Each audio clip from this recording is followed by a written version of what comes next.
Hey everybody, I'm Rob Childs, Rapier Swordsman out of the United States, and recently I was asked if I would provide a video on my recommendations as to what I think the ideal sword length is for any given swordsman.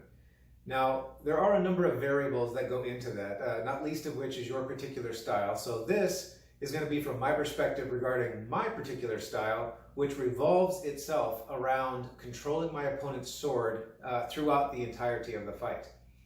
Now, for all of my students, I tell them that the ideal sword length, boiled down to its most basic level, a nice rule of thumb call, if you will, is half plus 3.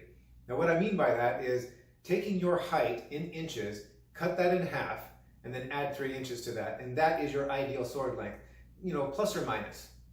Now, for me, that ideal sword length is not just about from the pommel to the end of the sword, because depending upon the type of rapier that you have, there are various numbers of styles out there for you to be able to choose from.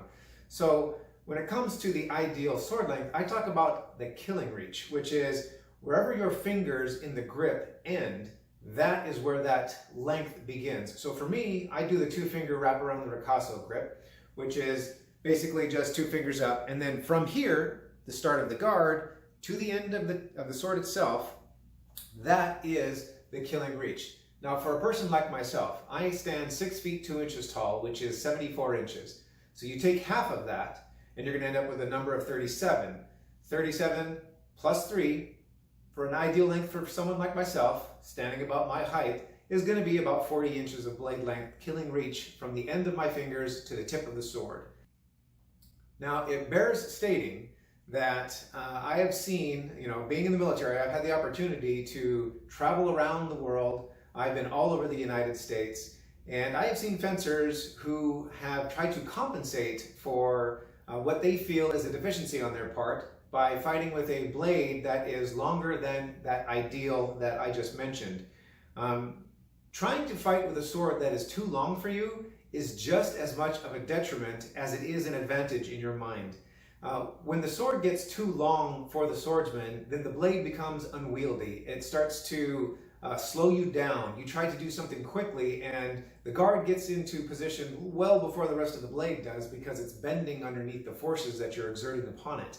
It also makes it a little less effective when it comes time for parrying, controlling, all of those things that we like to do as fencers in the midst of the sword fight.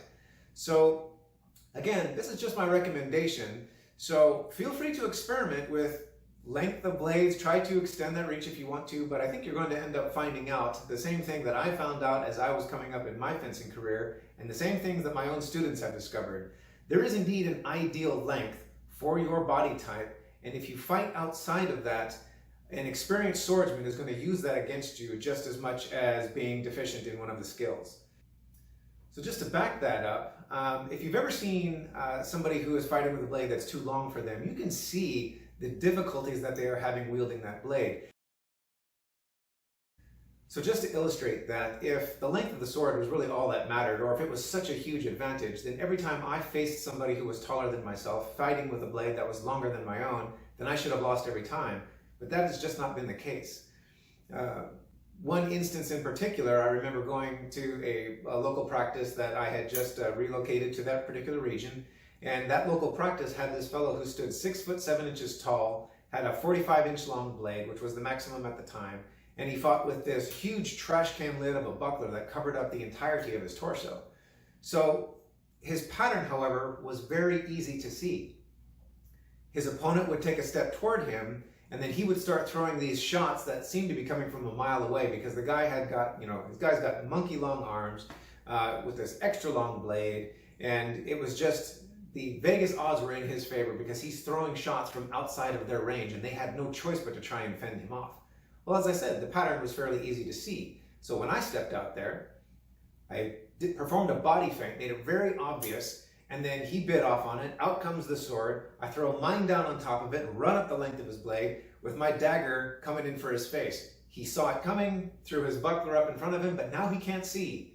So I went right around, stabbed him in the side of the head, and did this over and over and over again.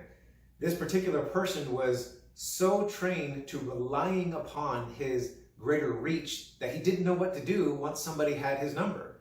So That is just one of many instances that I could cite. So again, this is really just my own personal perspective. It's my own advice. Take it or leave it, as you will.